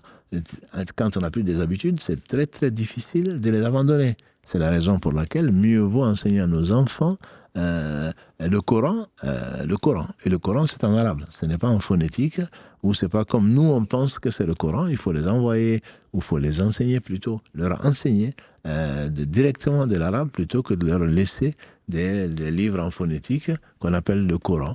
C'est plus facile pour eux parce qu'ils comprennent arabe et ils comprennent français, donc ils peuvent le lire, mais ce n'est pas la meilleure façon. Ça, c'est pas du Coran. Tout ce qui n'est pas la parole d'Allah subhanahu wa ta'ala en langue arabe révélée sur le prophète sallam par l'intermédiaire de l'ange Gabriel alayhi salam n'est pas du Coran. Voilà. Mais tu peux continuer, alhamdoulilah, après les prières à réciter ce que tu penses connaître, tout en continuant à apprendre et à corriger ce que tu connais, et qu'Allah subhanahu wa ta'ala te bénisse et te facilite. Allô, oui? Allô? Allô? Oui, salam alaikum. Oui, alaikum salam. Qu'Allah vous récompense. Merci beaucoup de répondre à nos questions. Amin. Alors, moi j'en ai une. Je ne sais pas si elle est bête ou pas. Non, il n'y a pas de question bête. Merci. Alors, en fait, au cours de notre vie, on fait tous des péchés. Oui. Mineurs, majeurs. Oui. Mais si on s'en rend compte, Oui. et que de nos erreurs, et qu'on se repent sincèrement auprès d'Allah avant de mourir, est-ce que notre repentir efface complètement nos péchés et on pourra aller directement au paradis après notre mort? Ou est-ce que on va quand même être envoyé en enfer avant d'entrer au paradis? Alhamdulillah, c'est une bonne question, ma soeur. Une bonne question. Le prophète sallam nous a enseigné que le repentir, s'il est sincère, c'est comme s'il n'y a pas de péché. Okay. C'est comme s'il n'y a pas de péché. Mais il se peut que ton Seigneur et le nôtre t'appellent au jour du jugement dernier en disant, n'est-ce pas, un tel, tu as fait ça, tu as fait ça, tu as fait ça. Et tu vas dire oui, bien sûr, tu n'auras pas le choix. Et Allah va dire, je t'ai caché ça ou je t'ai pardonné ça aujourd'hui. Et tu peux rentrer au paradis sans qu'il te demande des comptes autres, ou que tu rentres directement au paradis sans que tu passes par l'enfer. Voilà. Donc le repentir sincère, Allah, il aime les gens qui se repentent. Si Allah ne t'avait pas aimé, tu serais morte avec ces péchés-là. Donc Allah dit dans le verset 222 de la sourate 2, Inna Allah yuhibbu tawabin wa yuhibbu al-mutatahhirin. Allah aime les gens qui se repentent, Allah aime les gens qui se purifient. Donc c'est une chance. D'ailleurs, pour la petite histoire, je ne sais pas si tu la connais ou pas, quand Allah va appeler le fils d'Adam en disant tu as fait ça, tu as fait ça, tu as fait ça, et on va être inquiet. Tu as fait ça, tu as fait ça, tu as fait ça. Et ça répond au verset 7 et 8 de la sourate 99. Celui qui a fait le bien du poids d'un atome le verra, celui qui a fait le mal du poids d'un atome le verra. C'est pour cela que les savants disent, oui, mais si la faute a été effacée, comment est-ce qu'on peut expliquer ces versets-là? Certains savants disent, justement, Allah va te les montrer et il va te pardonner. Puisque sa parole est vraie, on les verra. Mais ça ne veut pas dire qu'il va te punir, tu vas être puni pour ça. Donc, pour la petite histoire, Allah va appeler le serviteur, il va lui dire, tu as fait ça, tu as fait ça, tu as fait ça, tu as fait ça. Bon, on n'aura pas le choix, on va reconnaître. Allah va dire, pour chaque péché que tu as fait, parce que tu t'es repenti, hein, on est d'accord. Pour chaque péché que tu as fait, je te donne une bonne action.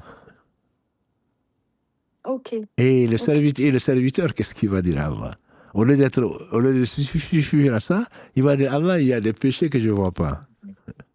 Tu vois, c'est pour te dire que Allah, il est tellement généreux que, comme il est dit dans la sourate 25, hein, celui qui fait, s'il se repent vraiment, Allah change ses péchés en bonnes actions. Il est miséricordieux. Alhamdulillah. S'il y a miséricordieux, c'est bien lui. Voilà, donc il ne faut surtout pas penser du mal d'Allah, il faut connaître Allah, il faut l'aimer justement, parce qu'il est l'unique et personne ne lui ressemble. Sa miséricorde n'a rien à voir avec la miséricorde d'une mère, rien ne lui ressemble, tant dans son être que dans ses noms et attributs. Donc Allah, il est vraiment miséricordieux, comme tu viens de le dire. Donc demande à Allah de t'inspirer le repentir, et ensuite d'accepter ton repentir. Si ceci est le cas, je ne m'inquiète pas pour toi. Et qu'Allah t'accorde le paradis. Amin, à vous aussi, alhamdoulilah. Merci beaucoup. Allah qu'Allah vous fait. Allah yabarak ma soeur. Merci. Salam alaikum. Une sœur qui demande donc que j'ai une ceinture en or que j'ai achetée pour mon mariage, il y a plusieurs années.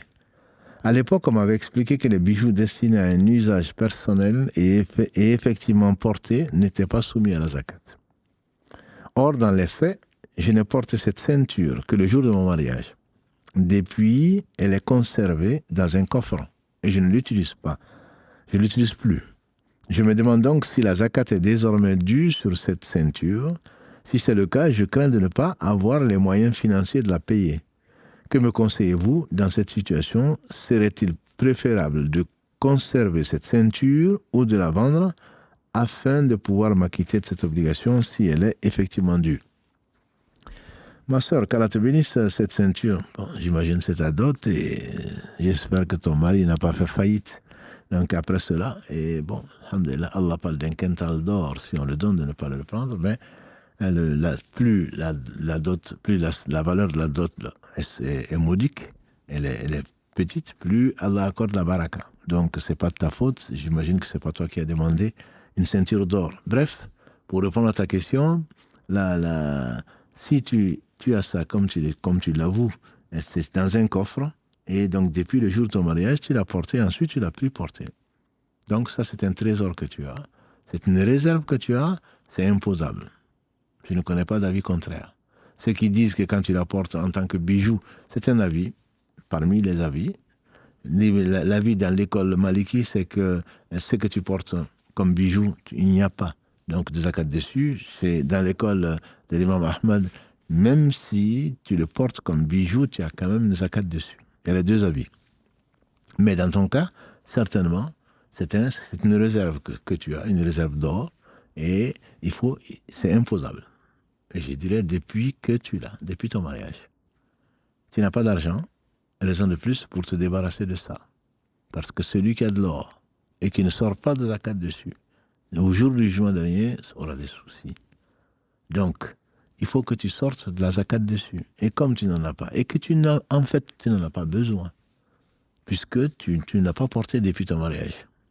Donc, ce que je te conseille, c'est de ne pas rencontrer Allah avec ce péché-là. De le vendre, alhamdulillah, et de sortir la zakat et d'utiliser cet argent. La dot a été faite, elle t'appartient. Donc, utilise-la plutôt que de le garder pour tes héritiers. Le prophète sallallahu n'a-t-il pas dit qui d'entre vous préfère l'argent de ses héritiers par rapport au sien? Ils ont dit non. Chacun d'entre nous préfère son argent par rapport à l'argent de ses héritiers. Il dit notre argent, c'est ce qu'on aura dépensé. Et l'argent de ses héritiers, c'est ce qu'on aura laissé aux héritiers. Voilà, donc moi je te conseille, ma sœur, de vendre cet or-là. Si tu penses qu'en demandant à ta mère, elle va dire non, garde-le. En demandant à je ne sais qui d'autre, il va te dire garde-le. Moi, je te dis le contraire. Je ne le garde pas. Utilise-le dans le bien et notamment prends le droit.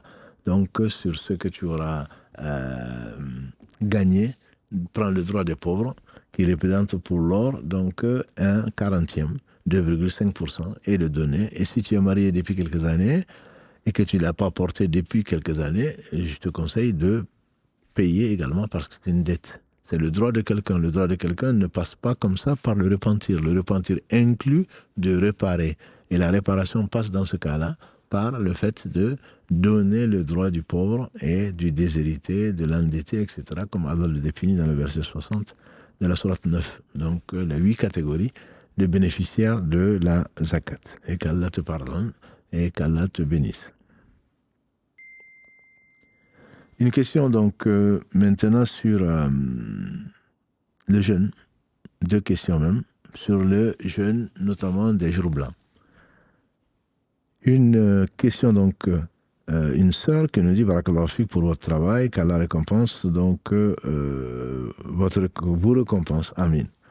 Pour avoir la récompense des jours blancs, faut-il obligatoirement jeûner 3 jours ou 2 sur 3 suffisent, j'imagine, ou encore 1 sur 3 suffit. Les jours blancs, c'est, pour ceux qui ne le savent pas, c'est donc le 13, 14, 15 du mois lunaire. 13, 14, 15 du mois lunaire, le prophète sallam les jeûnait. Et il dit, celui qui jeûne ces 3 jours, c'est comme s'il avait jeûné tout le mois, ou s'il les jeûne tout le temps, c'est comme s'il avait jeûné toute l'année. En réalité, ces jours blancs, donc ce sont des jours particuliers où la lune est pleine, mais ce n'est pas parce que tu as jeûné ces 3 jours que, entre guillemets, c'est mieux que tu jeûnes ces 3 jours plutôt que de jeûner d'autres jours. Celui qui jeûne 3 jours dans le mois, chaque mois, c'est comme s'il avait jeûné l'année entière. Et c'est une des sagesses pour lesquelles, une miséricorde d'Allah, c'est une des sagesses pour lesquelles le prophète sallam nous a dit qu'il faut celui qui jeûne les 6 jours de Shawwal, après le jeûne du mois de Ramadan, c'est comme s'il avait jeûné toute sa vie. C'est-à-dire des 29 ou 30 jours du mois donc de Ramadan. Et ensuite, Allah, par miséricorde, nous incite à jeûner 6 jours de plus dans le mois qui suit. C'est une faveur d'Allah subhanahu wa ta'ala, pas dans d'autres mois. Et c'est comme s'il avait jeûné 36 jours ou 35 jours. Or, l'année lunaire a 354 ou 355 jours. Donc, c'est comme s'il avait jeûné tous les jours. Donc, quand on parle du jeûne des jours blancs, tu sais, jeûner le 13, 14 et 15. Au point que le Cheikh Ibn Baz, qu'Allah fasse miséricorde, on lui fait dire que pendant le dernier mois de l'année, qui est Zul Hijjah, pendant le dernier mois de l'année, il est interdit de jeûner le 10, qui est le jour de l'Aïd. Le 11, le 12 et le 13, qui sont les jours de Tashriq. Il est interdit, ce sont les jours du manger et du boire, et du rappel d'Allah subhanahu wa ta'ala. Parce que tu n'as pas jeûné le 13 qui t'est interdit, il conseille de jeûner le 16 ou un jour en plus, qui n'est pas un jour blanc. Donc tu vas jeûner, toi qui es habitué à jeûner les jours blancs, tu vas jeûner le 14 et le 15 du mois de Dhul Hijjah. Mais il va te manquer un jour. Il va te manquer un jour que tu peux prendre dans le mois. Donc c'est pour cela que si tu jeûnes un jour blanc, mais ça te sera compté un jour blanc. Un jour de jeûne. Si tu en jeûnes 2, ça te sera compté 2 jours. Si tu en jeûnes 3, ça te sera compté les 3 jours. Quand on parle des 3 jours, c'est pour ceux qui se sont imposés de jeûner ces 3 jours, je dirais, et rien d'autre. Ça leur suffit. Mais en plus de ces 3 jours, si on veut, on peut jeûner donc d'autres jours, notamment les lundis et ou les jeudis. Et c'est que j'en ai rencontré encore, ça existe, alhamdoulilah, des jeunes qui jeûnent 1 jour sur 2. Mais c'est le maximum, donc toléré, parce que c'est le jeûne que Allah subhanahu wa ta'ala a fait faire à notre prophète Daoud, alayhi salam, et on ne peut pas faire mieux que cela. Donc si tu jeûnes 1 jour blanc, mais tu auras jeûné 1 jour dans le mois, et pas les 3 jours. Mais tu n'es pas obligé de jeûner le 13 et le 14 et le 15, mais pour les 3 jours blancs, c'est effectivement le 13, le 14 et le 15. Le 10, le 16, le 27, ce ne sont pas des jours blancs. Mais tu peux éventuellement, si tu n'as jeûné que 1 ou 2 jours, donc dans le mois, notamment 13-14 ou 14-15 ou 13-15, à ce moment, tu peux rattraper, entre guillemets, ou compléter par un des jours, de préférence d'ailleurs, un jeudi et un lundi pour avoir la double récompense. Wallahu a'lam. La deuxième question sur le ramadan ou sur le jeûne. Donc notre sœur nous dit, j'espère que vous alaykum salam wa rahmatullahi wa barakatuh. J'espère que vous allez bien. J'aurais besoin de votre avis sur une question personnelle. J'aimerais faire le ramadan des jours blancs. Ça fait des jours blancs. Ça fait des années que je le fais. Mais je traverse un trouble alimentaire, la boulimie. C'est-à-dire le fait d'avoir les yeux plus gros que le ventre. On mange. C'est ça la boulimie. Qui complique ma relation avec la nourriture. J'ai peur que mon intention ne soit pas entièrement tournée vers Allah, car le fait de ne pas manger du tout me procure aussi une forme de satisfaction liée à ce trouble. Je crains donc que ma motivation soit influencée par autre chose que la sincérité envers Allah. Je voudrais donc savoir si, dans mon cas, je peux quand même faire ce jeûne, donc le jeûne des jours blancs, et comment orienter mon orientation de la meilleure manière, malgré ces difficultés. Barakallahu fikum.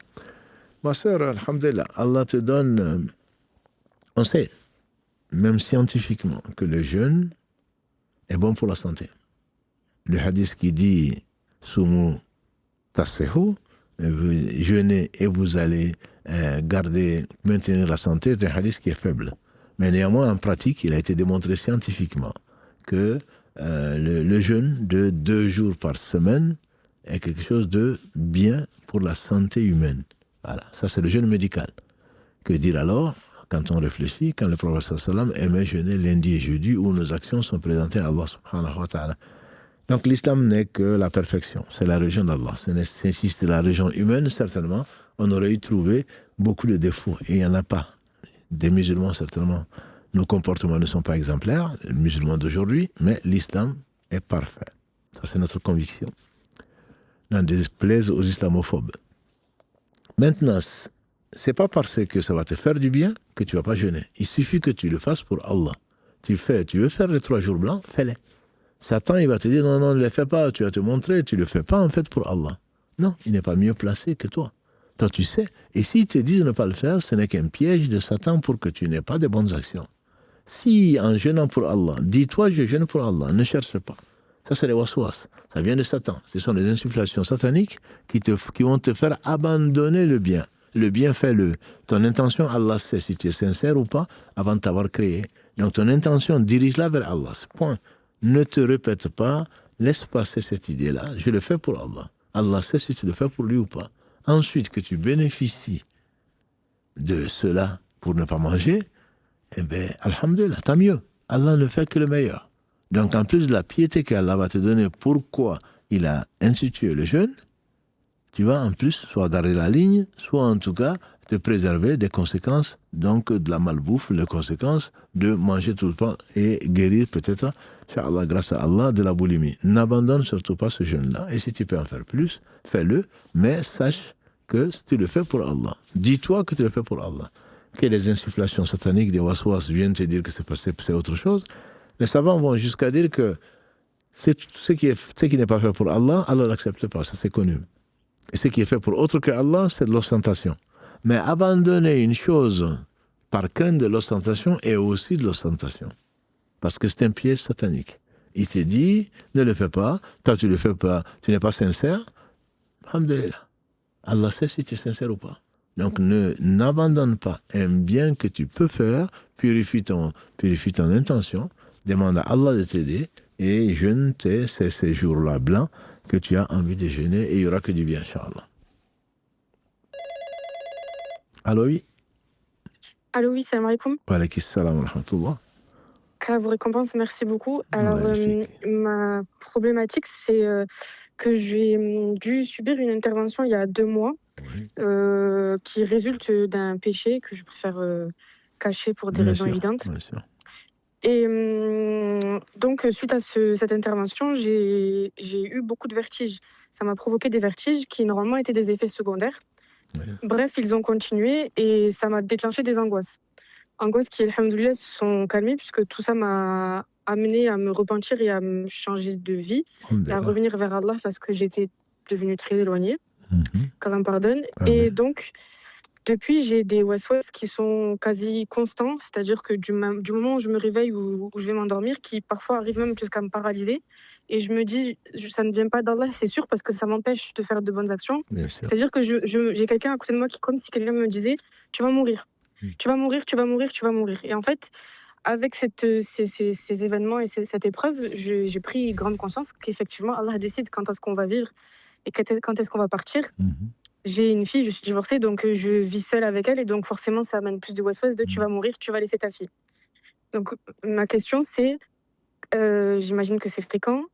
Et enfin, les waswas, forcément, c'est fréquent, mais ce genre de pensée, comment s'en débarrasser et comment dire, vaincre Shaitan qui vient me mettre dans la tête de tu vas mourir. Et en fait, la crainte que je suis censée avoir d'Allah qui doit être saine, elle devient limite, je ne sais pas si j'ai le droit de dire ça, mais malsaine du coup. Oui, tout à fait. Ça, ça fait partie des pièges de Satan. Hein. De toute façon, Allah subhanahu wa ta'ala t'a éprouvé, t'es tombé dans les pièges de Satan. Ensuite, il t'a inspiré le repentir. Il t'a fait sortir de là. Satan ne va pas t'abandonner. Et ce serait trop simple. Voilà. Donc, c'est normal que tu sois, si vraiment tu n'as pas d'insufflation satanique, c'est que tu n'as pas de foi. Les gens venaient se plaindre au prophète sallam, ils disent de leur waswas, ils disent mais c'est le signe de la foi. Donc il n'y a pas de Satan ne va pas s'occuper des gens qui n'ont pas de foi. Hein. Il les laisse, il les domine, il est dans leur cœur, il les mène par le bout du nez. Voilà. Maintenant quand on a la foi, quand on veut revenir vers Allah, forcément il est là. Il se met en barrière, il est là, il t'occupe. Il t'occupe au point qu'il peut même te faire douter de ta foi. Et le prophète sallam dit, quand Satan arrive jusque-là, tu dis, je crois en Allah. Ça ne veut pas dire que tu n'es pas croyante. Donc, dans ton cas, qu'Allah te facilite le repentir, c'est un bon signe pour toi que Allah subhanahu wa ta'ala t'a amené vers ça, que tu vas mourir, c'est sûr. On va mourir tous. Et ne t'occupe pas, ne t'inquiète pas. Et dis-toi, dans le verset, est-ce que ce n'est pas le 46 de la sourate 9, Allah dit قُلْ لَنْ يُصِيبَنَا إِلَّا مَا كَتَبَ اللَّهُ لَنَا وَهُوَ مَوْلَانَا وَعَلَى اللَّهِ فَلْيَتَوَكَّلِ الْمُؤْمِنُونَ. Dis, Ya Muhammad, il s'agissait du prophète sallam, c'est vrai pour nous, ne nous touchera que ce qu'Allah nous a décrit, ce qu'Allah nous a prescrit. À Allah, nous mettons notre confiance et que les croyants mettent leur confiance en Allah. Voilà. Donc, ne l'écoute pas. Ne l'écoute pas. D'accord. Ne l'écoute pas et dis-toi que tu vas mourir, c'est sûr. Quant à ta fille, je ne m'inquiète pas pour elle. Je te rappelle simplement que le prophète sallam n'a pas connu son père. Voilà. Donc ce n'est pas toi qui t'en occupes. Allah t'aide à t'occuper de ta fille. Il t'aide à t'occuper de toi-même. On ne peut rien sans Allah. La hawla wa la quwwata illa billah. Donc ça, ce sont des gens, ils t'amènent cela pour t'attrister, comme dans les cauchemars, etc. Tu chasses juste d'un geste et tu chasses de la main. Cette réflexion ne la laisse pas s'installer. Tu es une mère, tu as une fille, tu es divorcée de surcroît, mais qui va faire ça? Et si tu meurs, et alors, mais toi aussi tu vas lui mourir, tu vas lui dire, toi aussi tu meurs, hein, et tu iras en enfer. Voilà. Donc il ne faut pas, tu vas mourir, c'est sûr. On a tous peur de la mort, disait notre mère Aïcha. Le prophète sallam a dit à Aïcha, quand Allah aime la rencontre de celui qui aime le rencontrer. Elle dit, Ya Rasulallah sallam, mais on a tous peur de la mort. Il dit, non, c'est pas ça. Ce que je veux dire, c'est juste, on a tous peur de la mort. Mais elle va arriver. Elle va arriver. Donc il faut si tu meurs dans l'état de repentir, tu auras tout gagné. Par contre, ma question, c'était... Voilà, oui. Non, vas-y. J'avais besoin d'une précision, c'était que est-ce que du coup, j'ai l'impression d'être une mauvaise musulmane parce qu'en fait, je veux pas mourir forcément comme chaque humain normal. Je veux pas mourir notre mère Aïcha, Inch'Allah, que tu veuilles pas mourir de suite parce que tu veux faire de bonnes actions, ça se comprend, je dirais même heureusement. Le prophète sallam, qu'est-ce qu'il a dit? Il a dit entre autres, les meilleurs d'entre vous ou les meilleurs d'entre nous, c'est ceux qui vivent le plus longtemps dans les bonnes actions. Les pires d'entre nous, c'est ceux qui vivent le plus longtemps dans les péchés. Donc, avec ce que tu as fait, avec ce que nous avons fait, avec nos péchés, si on était sûr de rentrer directement au paradis, peut-être qu'on accepterait plus facilement la mort. Le problème, c'est qu'on ne sait pas. Est-ce qu'elle nous a pardonné? comme cette sœur, qu'Allah lui pardonne, qui te pardonne, qui nous pardonne. Et est-ce que Allah, si Allah nous laisse vivre encore chaque jour, on doit dire Alhamdulillah. Pourquoi? Parce que c'est un sursis qu'Allah te donne pour avoir de bonnes actions et pour te débarrasser des péchés. Chaque instant, disais-je, c'est même pas chaque jour, c'est chaque instant que tu vis, tu dois remercier Allah de t'avoir donné une occasion supplémentaire de pouvoir revenir vers lui repentant, et celui qui vient vers Allah repentant, il l'aime, et c'est une bonne action pour lui. Donc, personne ne doit... Le prophète nous a dit que personne ne demande à mourir. Mais si vraiment on est éprouvé dans la religion, et qu'on dit à Allah, et fais-moi vivre tant que la vie est meilleure pour moi, et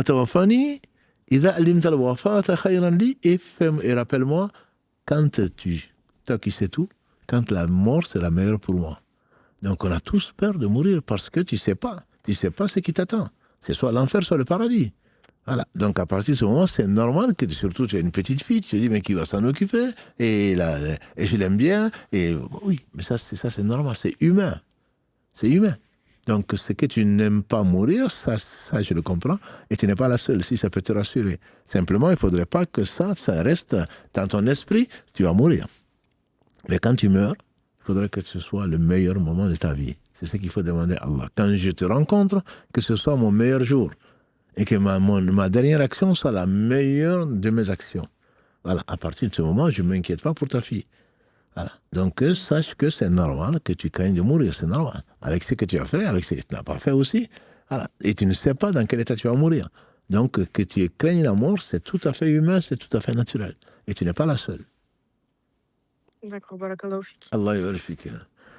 Et qu'Allah accepte ton repentir et te fasse mourir musulmane. Amin. Barakallahu fik, Allah vous récompense et vous accorde le paradis. Amin, barakallahu fik, ainsi qu'à toi aussi, ma soeur. Salam alaikum. Alaykum salam wa rahmatullah. Je sens qu'on a pris du retard, mais bon, Inch'Allah, on va prendre quand même peut-être juste une question écrite ou deux questions écrites, si Karim tu le permets, parce qu'on ne pourra pas dépasser ça. On est à 20h38 ici, bientôt le Maghreb. Sur le Hajj, notre frère nous écrit, qu'Allah le bénisse. Salam alaikum wa rahmatullah. Wa alaikum assalam wa rahmatullah. Ma question est de savoir si quelqu'un peut s'endetter pour payer le Hajj à une autre personne. Alors, il n'y a pas de mauvaise question. Mais le Hajj n'est obligatoire pour celui qui a les moyens. Pourquoi s'endetter déjà pour le faire? S'endetter en plus pour le faire pour quelqu'un d'autre. Est-ce que c'est fait pour Allah? C'est la question que tu dois te poser, mon frère. Si tu veux le faire pour ta mère, pour qu'on dise qu'elle a fait le Hajj, ou pour ton père, alors que tu n'as pas les moyens. Toi, tu n'as pas les moyens de faire le Hajj. Tu n'as pas le moyen de faire le Hajj à quelqu'un. Tu auras la récompense, Inch'Allah. Mais je ne te le conseille pas. De surcroît, la dette, et j'insiste beaucoup dessus, le prophète ne priait pas sur les gens qui avaient des dettes. Tu ne sais pas quand tu vas mourir. Tu prends ces dettes-là, tu ne sais pas quand tu vas mourir. Et il a dit également, même le martyr ne rentre pas au paradis s'il a des dettes. Donc, je ne te le conseille pas du tout pour ce que Allah n'a pas rendu obligatoire à cette personne, que toi tu prennes des dettes pour l'envoyer parce qu'elle veut y aller. Si elle veut y aller, alhamdulillah, elle est tranquille, c'est comme s'il avait été. Elle a été éprouvée, elle ne peut pas y aller, la personne. Pourquoi toi tu veux t'endetter pour l'envoyer? Ça, à ma connaissance, je ne vois personne en train de t'encourager à le faire, d'autant plus que tu dois te poser la question, est-ce que c'est vraiment pour Allah que je le fais? Ou c'est pour que l'on dise que j'ai envoyé telle personne, mon père ou ma mère, au Hajj? Auquel cas, tu n'auras même pas la récompense de tout ce qui est fait pour autre que Allah, Allah ne l'accepte pas. La dernière question, peut-être Karim, c'est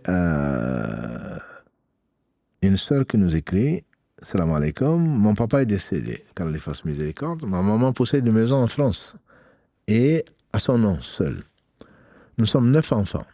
Ma maman a toujours souhaité et souhaite encore que la maison reste à l'un de nous, celui qui y vivrait et resterait vivre à son décès. Actuellement, mon frère et moi-même y vivons avec ma mère. Donc c'est sa maison. La maladie d'Alzheimer a touché notre maman depuis quelques années et certains enfants ont préféré rester loin de cette épreuve. Allah yahdina.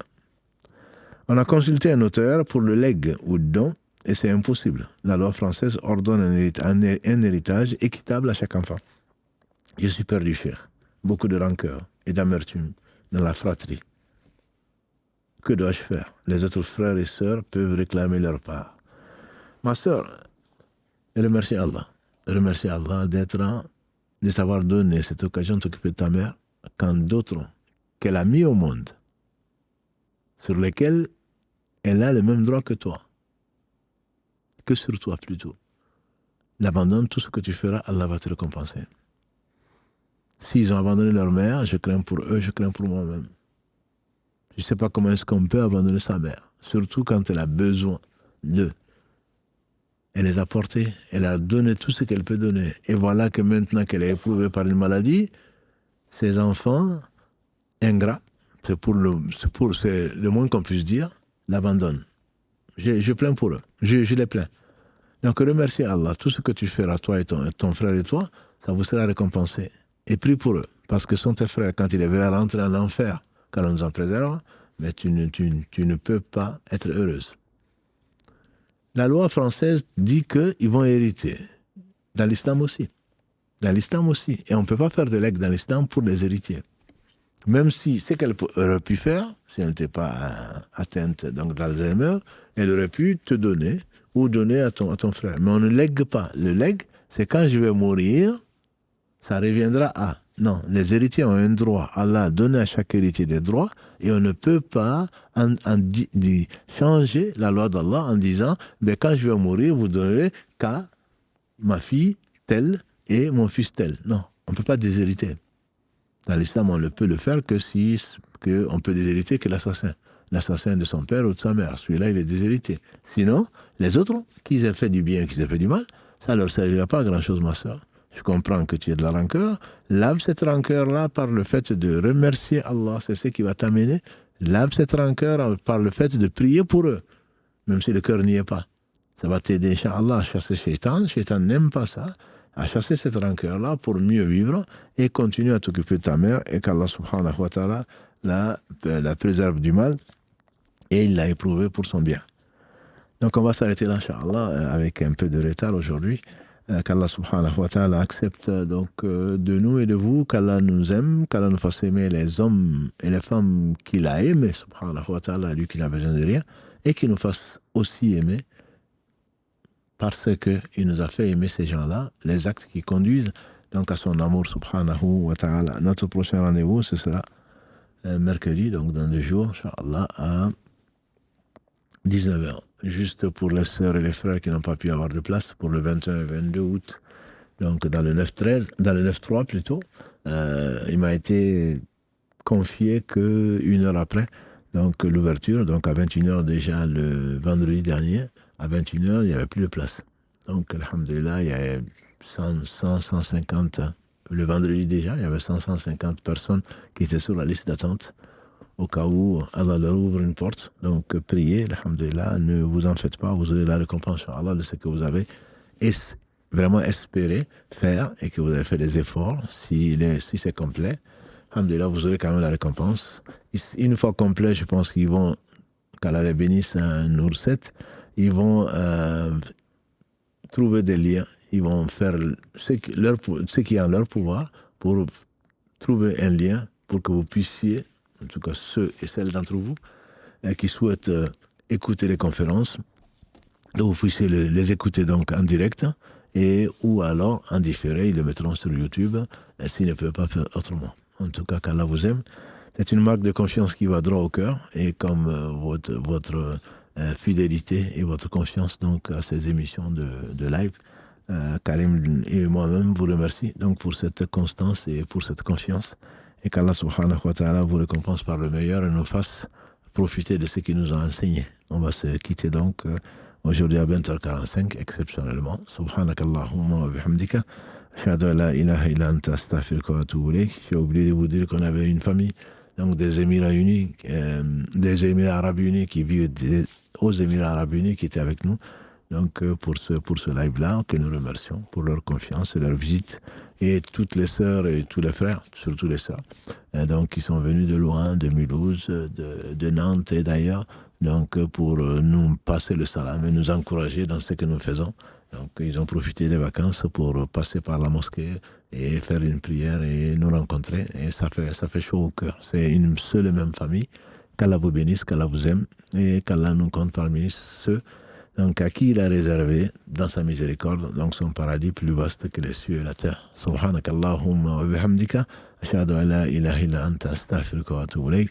سبحان ربك رب العزة عما يصفون والسلام على المرسلين والحمد لله رب العالمين والسلام عليكم ورحمة الله وبركاته.